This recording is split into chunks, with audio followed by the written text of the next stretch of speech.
Pas longtemps, j'ai créé un site web pour un plombier chauffagiste qui était à Bruxelles. Il était content, il en a parlé à son ami qui voulait aussi un site web pour un plombier chauffagiste à Woluwe-Saint-Étienne.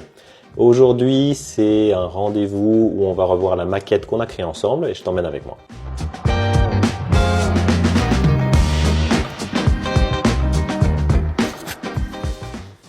Je vais te montrer toutes les pages.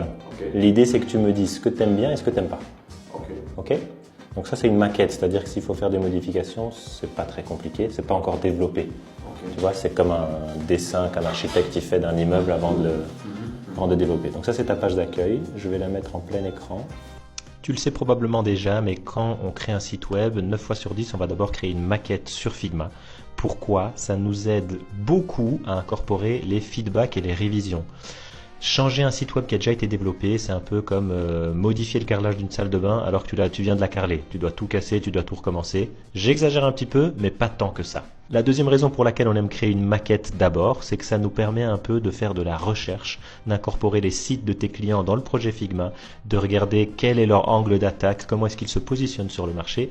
Et donc après, on va pouvoir essayer de faire en sorte que ton site ne soit pas le même que celui de tous tes concurrents, que tu sortes du lot et que ton message soit perçu comme intéressant et différent. Ce serait beaucoup plus difficile à faire si on développait directement le site. Donc ici, le client il était très content, il a validé la maquette, donc on va pouvoir créer la version mobile dans la maquette, mais ça c'est beaucoup plus facile. Et puis une fois que ce sera fait, on pourra le développer et puis je te montrerai la version finale une fois qu'elle sera développée. Si tu as des questions, pose-les moi dans les commentaires. À bientôt!